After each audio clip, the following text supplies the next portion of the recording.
Does this ever happen to you when you're reading or you think you're reading? You're in that spot, you're reading, whether it be a book or Kindle, and your mind isn't really paying attention. So yes, your eyes are doing the motion and you're flipping the pages, but you have no idea what you read. This happens to me frequently, or at least used to until I solved this. We're gonna talk about this in the context of hypnosis and how to address it, perhaps even with ego states. We've got Mike Mandel, our hypnotic wizard, here to answer this question for you. Well, let's look at this. First of all, one of the things that disrupts it when I'm reading something and I'm attempting to learn material is if there is music playing that has words. Because the words are competing with the words on the page. Whereas if I'm listening to something without any words, that's just instrumental or nature sounds, then it's very, very easy to maintain it. But having said that, he says, sitting up even straighter for the point, it's important to realize that the more emotionally charged material is, the more it's going to grab our attention, and the easier it's going to set the memory. In fact, with forensic hypnosis, we depend on an adrenaline release setting the memory in the unconscious. Is what an interesting point. And I, in fact, if I'm pretty sure I'm correct in saying this, I was watching an interview that Jordan Peterson was doing with Tony Robbins recently, and he was bringing up this exact point that the more emotional charge there is to something, the easier it is to remember it later. Like there's a reason that you remember certain things, let's say from Christmas morning, because there was positive emotions, but you probably don't remember Boxing Day the next morning. Yeah, what socks you were wearing. Right, and stuff like that. Now,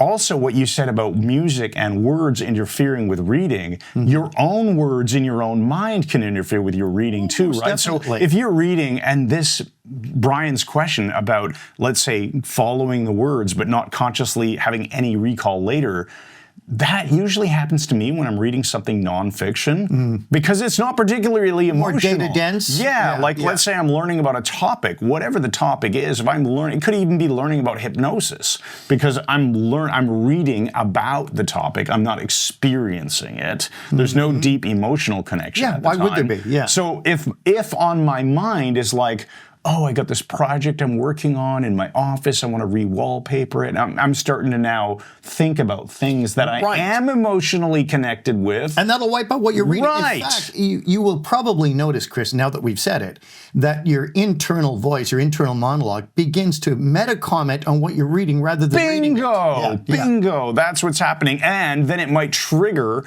like the reading of let's say I'm reading something about hypnosis, that might actually trigger a memory of actually doing hypnosis or being in our classroom. So I start thinking about that while my eyes are moving across the page of the stuff that I'm no longer actually paying attention to. Yes, exactly that. Now, he does talk about doing photo reading years ago, but it didn't really work well for him. I'm skeptical about photo reading. I've known a few people who've done this, where you're holding the book open, you're supposed to be scanning the page, and you're supposed to let your eyes unfocus. If it's the same one, this is my understanding. It's like they call it the blimp page. Okay. So you're actually seeing a blimp thing in the middle. Your eyes have now uncoupled. The idea you're just going to look at the two pages. But the problem is, unless you have a split hemisphere brain, you cannot read independently with both. Like the Rain Man could. Oh, wow. Okay. He could read both pages at the same time. It feels to me like trying to win the Olympic 100-meter sprint when you've barely learned to walk, almost metaphorically. I love the metaphor. Yeah, it's not a perfect metaphor, but good enough. Because I really feel that the solution starting point is to make sure you're in the right state to enjoy the reading. Bingo. And one of these things is intention makes the difference. Yes. It's not doing it in a half-assed way. Well, I'm reading this now. It's actually focusing intently. But just back to the photo reading thing before. Okay, yeah, of course. Afterwards, they give you a 10-question true or false quiz. And it would say something like, oh, Dave was in South America. And I remember that. True. And then, and if you get like 8 of them true, they say you have remembered 80% of the material. And I'm going, that's not an adequate test. Yeah, I mean, high level. What level of detail? It's true and false. Right. It's not like, what do you imagine that Dave was going through Dave's mind while he approached that anaconda in the South American jungle? I forgot about that part. Yeah. So anyway, I'm skeptical about that, but the key is to engage your brains with intention, with the right ego state.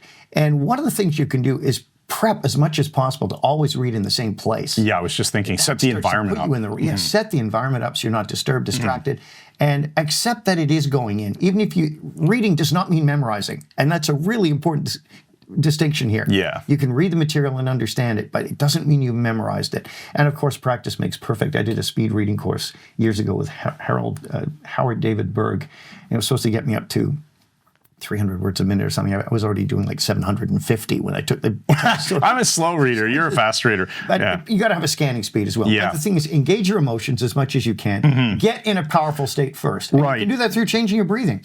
Call an ego state too, right? We can do ego state calling, like I'm ready to read this and enjoy and recall and learn, or whatever it is that you need to say. I remember what I read. I enjoy reading. Like you're building a grocery list of things you're shopping for. You're calling the ego state that you want in the executive when you're reading. Exactly. And then maybe when all else fails, like if your mind just refuses to focus on the content because it's elsewhere, go focus on the other thing. Go resolve the other thing that's calling you at that moment, and read when you're ready to read, right? So instead of trying to force the reading into a specific, like, well, I must read right now before I start my work day. A bad state, Yeah, so either change the state or go deal with the thing that's calling you, and then come back to the reading when you want. That's what works for me. One final point on this too: if it's something you have to remember, and you're not just reading wonderful fiction for the enjoyment of it.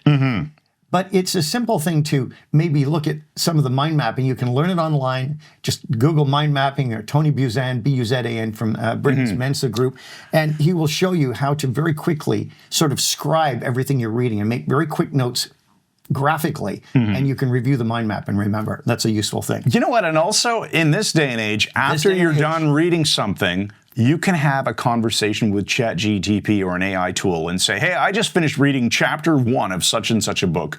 Let's talk about the key points. And it'll actually be fun because it's kind of like talking to somebody on text who already knows the material. So it's really cool. Anyway, those are some good ideas. Excellent. That's about it, right? That's my take. All right, so that's what we do at the Mike Mandel Hypnosis Academy. We help people learn hypnosis so that they can help other people. If you're also looking to use these tools for yourself, we recommend you check out the Brain Software Syndicate. We'll make sure there's a link in the description under this video. By the way, the Brain Software Syndicate is included with the Mike Mandel Hypnosis Academy, so whichever path you're interested in, learning hypnosis to help others or using these tools to help yourself, the Mike Mandel Hypnosis Academy is your ultimate place to go. But if you don't want to learn to be a hypnotist, just head to the Brain Software Syndicate because it's freaking awesome. We'll see you in the next video. Thanks once again, and good night.